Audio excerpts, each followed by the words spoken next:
Today, special counsel Jack Smith is expected to submit evidence in the criminal election interference case against former President Donald Trump. Smith and prosecutors have until 5 p.m. Eastern time to file the extensive dossier to the federal judge. It may contain new evidence connected to Donald Trump's alleged efforts to overturn the 2020 election. Now, you may remember Smith recently submitted a revised indictment after the Supreme Court ruled Trump cannot be prosecuted for official acts in office. Trump has pleaded not guilty. Him and his lawyers have sought to get the case dismissed and oppose any efforts to release evidence. CBS News congressional correspondent Scott MacFarlane has been closely following all of this. He is on Capitol Hill for us. So, Scott, talk to us about what sort of evidence Smith is expected to be submitting. Will any of this become public for us? Well, we know some of that, but there are still some mysteries that abound between now and 5 p.m. on the East Coast. It's going to be 180 pages or so. It's an awful lot to be filing in a federal court system.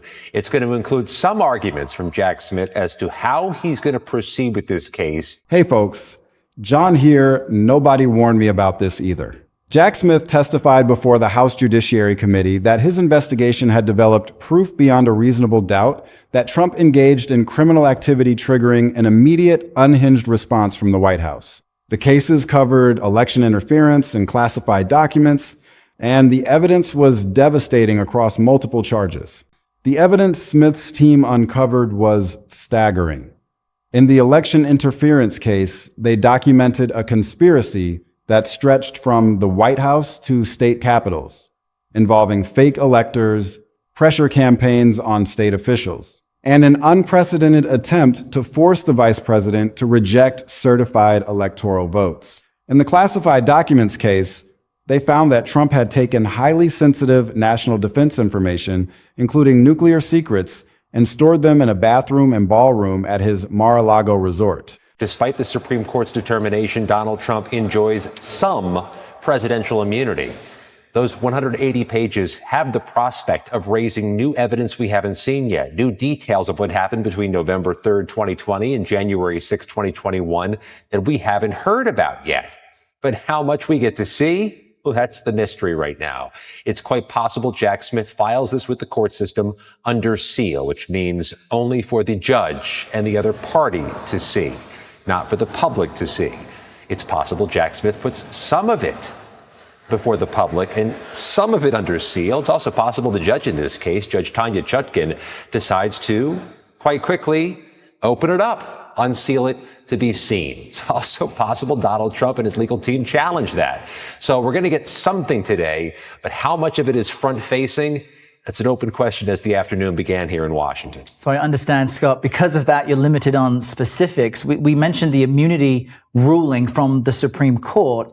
How is it connected to today's filing? Because when you look at the case in Florida with classified documents, when the government asked for the documents back, Trump refused. When they came with a subpoena, Trump tried to hide them. When the FBI finally executed a search warrant, they found boxes upon boxes of classified material sitting in unsecured locations. The evidence was overwhelming, and Smith had documented all of it. But then something happened that changed everything.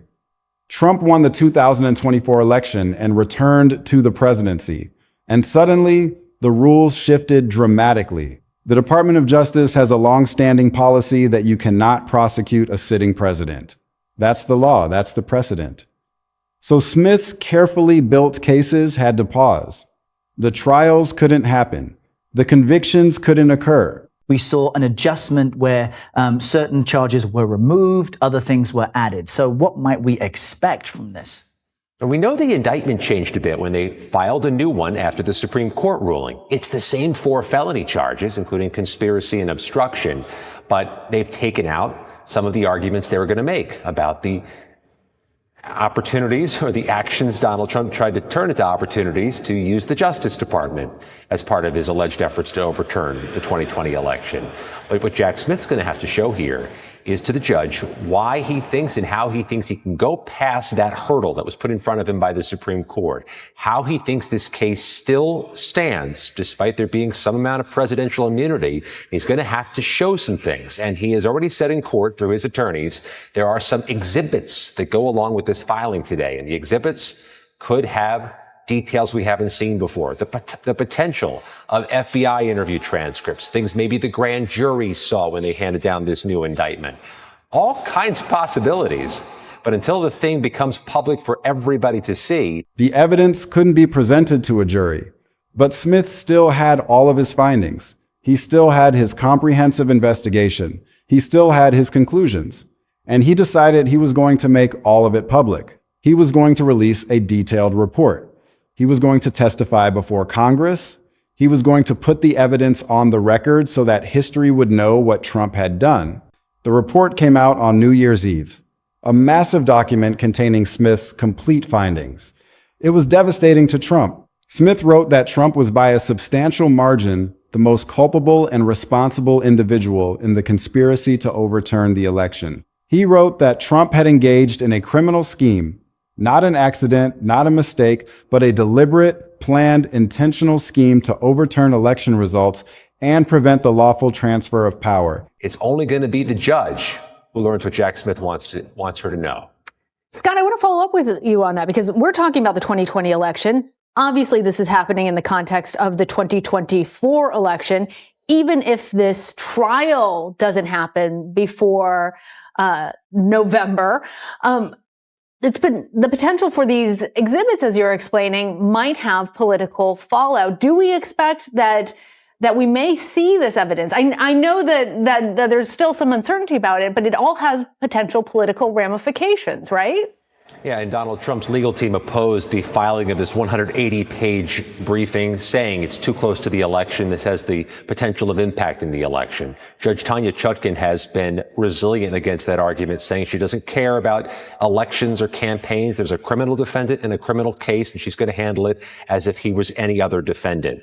But real quickly here, Lana, that's really the heart of the issue here. There's a lot of Americans who would have found it cathartic for this case to go to trial, to have a determination by a jury before the 2024 election. That was held up by the Supreme Court, became an impossibility. There was an argument of having a big oral presentation. That was dismissed. So this filing is all that's going to happen before November. He detailed how Trump had repeatedly tried to obstruct justice to conceal his retention of classified documents. He documented how Trump had used the power of his office to pressure officials, to intimidate witnesses, and to attempt to subvert the democratic process. The report was a comprehensive indictment of Trump's conduct, and it was now part of the public record. Trump's lawyers tried to block the report's release. They filed lawsuits. They argued it was prejudicial. They claimed it violated Trump's rights. But Smith persisted, and the report was released. And now, Smith was testifying before Congress about everything he had found. The hearing room was packed. Journalists from every major outlet were present. Cameras were rolling. The nation was watching. And Smith, with the calm demeanor of a man who had seen it all, began to speak. He laid out his findings with precision and clarity. He described the criminal scheme to overturn the election. He detailed the obstruction of justice in the documents case. He explained how Trump had known what he was doing was wrong, but had done it anyway. And then he said the words that would echo through history. His investigation had developed proof beyond a reasonable doubt that Trump had engaged in criminal activity. The silence in the room was absolute. Those words, proof beyond a reasonable doubt, are the legal standard for conviction in any criminal trial. They represent the highest threshold of proof in American law. And Smith was saying he had met that threshold against the President of the United States. He wasn't saying Trump might have committed crimes. He wasn't saying there was evidence of potential wrongdoing. He was saying his investigation had developed proof beyond a reasonable doubt. That is as close as a prosecutor can come to declaring a defendant guilty without a jury actually rendering a verdict. And Smith was making that declaration on live television, before Congress, under oath, for the entire nation to hear. The Republican members of the committee scrambled to respond. They tried to attack Smith's credibility. They questioned his motives. They accused him of partisanship. They suggested he had an agenda. But here's the thing about Smith that made those attacks largely ineffective. He's a career prosecutor with a reputation for integrity. He's a Republican who was appointed by Trump's own Justice Department. He's not a partisan hack or a political operative. He's a professional who who has spent decades enforcing the law. When he says the evidence proves Trump committed crimes, it's not a political statement. It's a professional conclusion based on years of investigation and mountains of evidence. Republicans could attack Smith personally, but they couldn't attack his credentials or his track record. And they certainly couldn't refute the evidence he had gathered. The classified documents portion of Smith's testimony was particularly damaging. He described how Trump had stored nuclear secrets, information so sensitive that its disclosure could threaten national security, in a bathroom at Mar-a-Lago. A bathroom.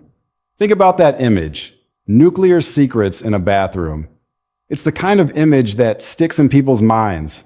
It's the kind of detail that changes how people think about a president. Smith explained that Trump knew the documents were classified. He knew they were sensitive. He knew they belonged to the government. And he refused to return them. He fought to keep them. He tried to hide them when the government came looking. That's not mishandling.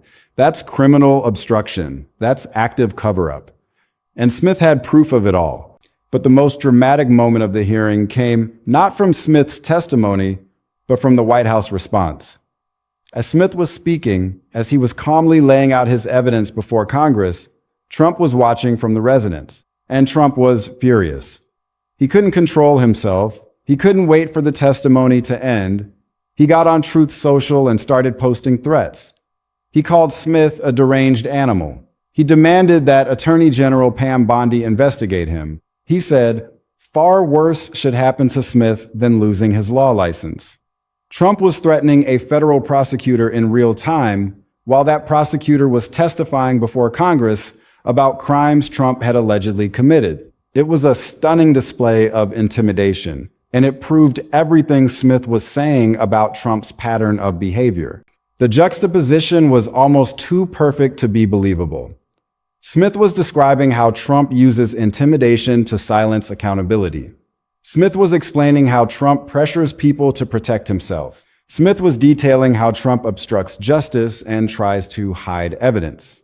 And while he was saying all of this, Trump was on social media doing exactly what Smith was describing. Trump was threatening a prosecutor. Trump was trying to intimidate someone who was holding him accountable. Trump was demonstrating the very pattern of conduct that Smith was documenting. It was a live demonstration of Trump's authoritarian instincts, and the entire nation was watching it unfold. The Republican members of the committee were left with nothing. They had no facts to refute Smith's evidence. They had no documents that contradicted his findings. They had no witnesses who could challenge his conclusions. All they had were personal attacks, procedural complaints, and attempts to discredit the messenger. They couldn't engage with the substance of what Smith was saying because the substance was undeniable. The evidence was there. The proof was there. The conclusion was inescapable. Trump had committed crimes and Smith had documented them. Republicans could attack Smith's methods, but they couldn't dispute his results, and that left them with no effective defense of the president. The testimony was also significant because of what it revealed about Smith's personal commitment to the case. This wasn't just a job for him. He had invested years of his life in this investigation. He had devoted countless hours to building these cases. And he clearly believed in the importance of what he was doing. When he spoke about the evidence, when he described Trump's crimes, when he talked about the threat to democracy, there was conviction in his voice. He wasn't just going through the motions. He was speaking with the authority of someone who had seen the evidence, who had reached a conclusion, and who was determined to make sure the American people knew the truth.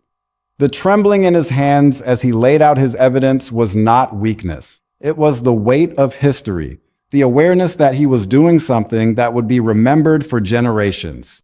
The broader significance of Smith's testimony extends far beyond the immediate political drama. This moment represents a fundamental test of American democratic institutions and their ability to hold powerful figures accountable. Smith was appointed as a special counsel precisely because the Justice Department recognized the need for independent investigation of a former president. The system worked. An independent prosecutor was appointed. A thorough investigation was conducted. Evidence was gathered. Conclusions were reached. And when the political process prevented prosecution, the evidence was still made public. The system, for all its flaws, functioned the way it was supposed to function. That's important to recognize even as we acknowledge the extraordinary nature of what Smith revealed. The report Smith released on New Year's Eve was 255 pages of detailed documentation. It laid out the evidence for each of the major charges against Trump. In the election interference case, Smith documented the fake elector scheme, the pressure campaigns on state officials, the attempts to intimidate election workers, and the effort to prevent Congress from certifying the election results. He showed how Trump had been told repeatedly that he lost, that the fraud claims were false, that his legal challenges had no merit. And he showed how Trump had ignored all of that and pushed forward anyway, determined to overturn the election results by any means necessary. The report was devastating because it showed that Trump knew he was lying, that he knew he had lost, and that he conspired anyway to try to stay in power. In the classified documents case, Smith documented how Trump had taken some of the nation's most sensitive secrets and stored them in unsecured locations. He showed how Trump had been notified that he had classified documents, how he had been asked to return them, how he had refused. He documented the obstruction, the attempts to hide the documents, the movement of boxes from one location to another. He detailed the search warrant execution, the boxes of classified material found in bathrooms and ballrooms, the nuclear secrets sitting in plain sight. And he documented how Trump had fought to keep these documents, how he had obstructed the investigation, how he had tried to make the evidence disappear. The report made it clear that this was not a case of negligent mishandling, but of deliberate criminal conduct. The timing of Smith's testimony was also significant. January 22nd, just weeks into Trump's second term, was a moment when the president was still trying to establish his authority and consolidate power. Smith's testimony undercut that effort by reminding the public of Trump's criminal conduct. It made it harder for Trump to project an image of strength and legitimacy. It reinforced the narratives that Trump is corrupt, that he abuses power, that he is a threat to democracy, and it gave Democrats and anti-Trump Republicans ammunition to use in their opposition to Trump's agenda. The testimony was a reminder that Trump is not just a controversial figure, but a criminal defendant whose crimes have been documented by federal prosecutors. The public reaction to Smith's testimony was immediate and significant. Polls conducted in the days following the hearing showed a shift in public opinion, with more Americans believing that Trump had committed crimes and fewer believing that the investigations were politically motivated. The image of Trump threatening a prosecutor on social media while that prosecutor was testifying about his crimes was particularly damaging. It reinforced the perception that Trump is a bully who uses intimidation to avoid accountability. It suggested that Trump is not just willing to break the law, but willing to attack anyone who tries to enforce it. And it made it harder for Trump's defenders to argue that he is being treated unfairly. The legal implications of Smith's testimony are also significant. Even though Trump cannot be prosecuted while in office, the evidence documented by Smith could be used in other proceedings. It could be cited in impeachment hearings. It could be used to justify investigations by congressional committees. It could inform public opinion and political action. And it would be available for future prosecution if Trump ever leaves office. The statute of limitations on many of the offenses is lengthy, meaning that Trump could still face charges years from now. Smith's testimony ensures that the evidence will not be forgotten, that it will remain part of the public record, and that Trump will continue to be held accountable in the court of public opinion, even if he can't be held accountable in a criminal court. The Trump administration's response to Smith's testimony has been predictably aggressive. Trump has called for investigations of Smith, for his law license to be revoked, for criminal charges to be filed against him. He has accused Smith of treason, of espionage, of trying to destroy the country. He has used his social media platform and his press appearances to attack Smith relentlessly. But these attacks have largely failed to discredit Smith or his findings. Smith's reputation as a professional prosecutor is strong, and Trump's history of making false accusations undermines his credibility. The more Trump attacks Smith, the more he looks like someone who is trying to hide something. The more he tries to intimidate his accusers, the more he proves their point. The Republican Party faces a difficult choice in the wake of Smith's testimony. They can continue to defend Trump, attacking Smith and the investigation and hoping that the public will accept their narrative. Or they can distance themselves from Trump, acknowledging the evidence and trying to rebuild the party's reputation for integrity and adherence to the rule of law. The first path is risky because it ties the party to a criminal president, making it harder to appeal to independent voters. The second path is risky because it alienates Trump's base, which remains powerful and influential. The party is stuck between two difficult options, and the decision will shape its future for years to come. The international community is also watching the situation closely. America's allies are concerned about the stability of American democracy and the rule of law. They see a president who is accused of crimes, who threatens prosecutors, who tries to obstruct investigations. They worry that the United States is becoming less reliable, less predictable, less committed to democratic values. America's adversaries are seeing opportunities. They see a divided country, a weakened president, a system under strain. They are looking for ways to exploit these weaknesses and advance their own interests. The international implications of Trump's legal troubles are significant and far-reaching. The media coverage of Smith's testimony has been extensive and generally favorable to Smith. Major news outlets have treated his findings as significant, have reported his testimony accurately, and have given the story the attention it deserves. Conservative media outlets, by contrast, have tried to downplay the testimony, to attack Smith, and to defend Trump. But the evidence is so strong that even conservative commentators have had to acknowledge its significance. The narrative is shifting, and it's shifting against Trump.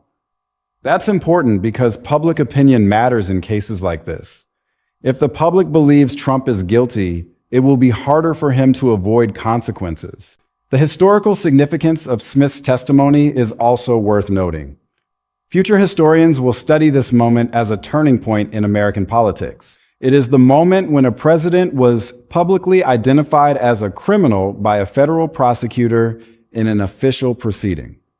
It is the moment when the evidence of presidential criminality was documented and placed in the public record. It is the moment when the accountability of presidents was tested and the rule of law was affirmed. Whatever happens next, Smith's testimony will be remembered as a watershed moment in American history. The cascading consequences of Smith's testimony are already reshaping the American political landscape in ways that will be felt for years to come. The evidence he presented, the conclusions he reached, and the testimony he delivered have created a new reality that Trump and his allies must confront. This is no longer a matter of political disagreement. It is a matter of documented criminal conduct, confirmed by a career prosecutor, placed in the public record. And that reality is transforming everything from congressional politics to public opinion to the future of the presidency. The poll numbers are already reflecting the impact of Smith's testimony. 59% of Americans now believe Trump is using his office for personal gain. Only 32% say Trump is in touch with ordinary Americans. These are devastating numbers for any president, but particularly for one who is facing documented evidence of criminal conduct.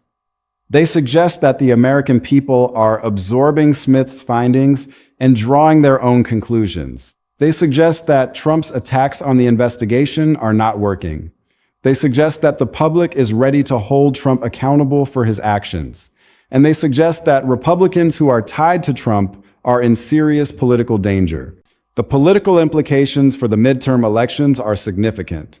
Republicans who are defending Trump are going to have a hard time in competitive districts. The evidence of Trump's crimes is going to be used against them by Democratic opponents. They will be asked to explain why they support a criminal president. They will be asked to defend his conduct.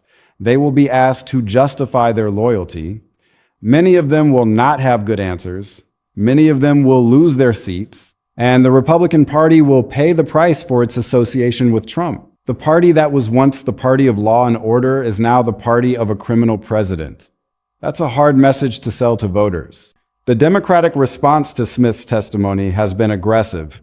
Democratic members of Congress are calling for immediate action, including impeachment hearings, legislative investigations, and public awareness campaigns. They are using Smith's findings to argue that Trump is unfit for office, that he poses a threat to democracy, and that he must be removed.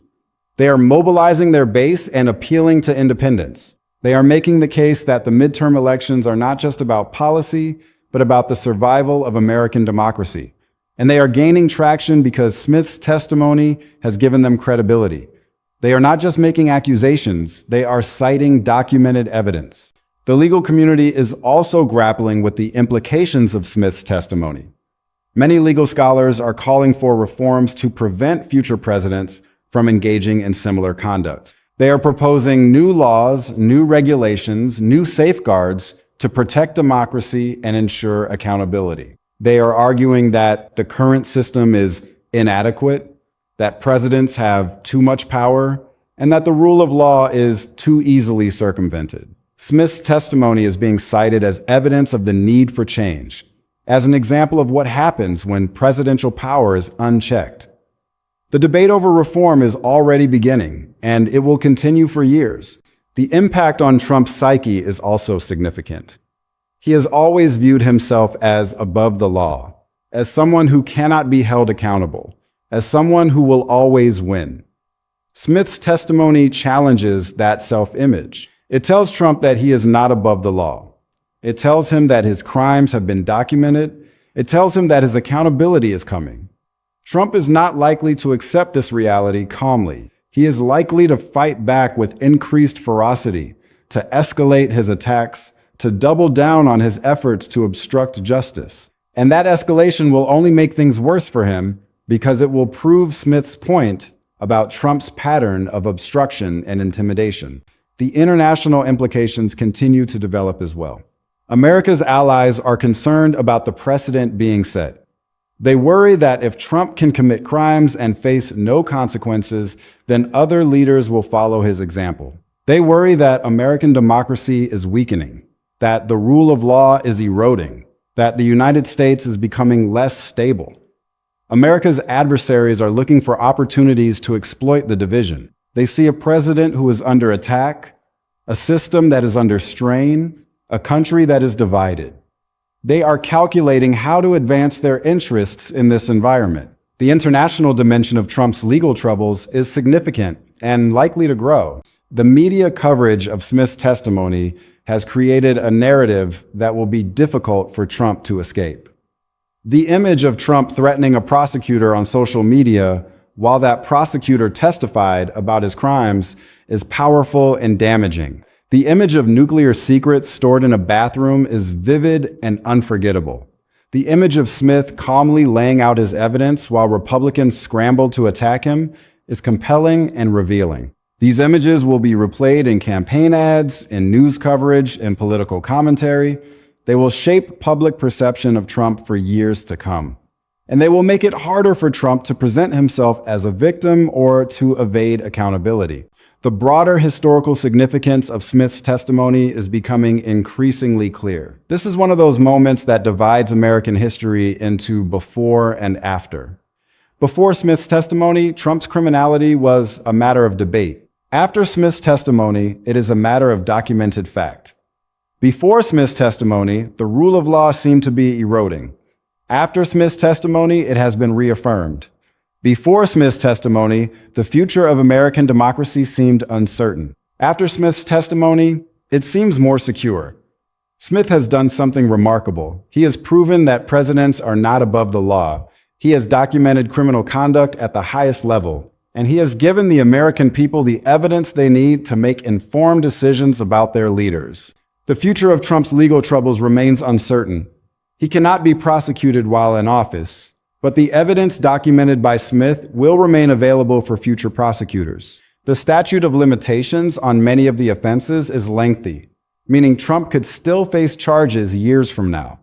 The political pressure on Trump will continue to mount as more evidence emerges and more witnesses come forward. And the public will continue to absorb Smith's findings and draw their own conclusions. The process of accountability is slow, but it is moving forward.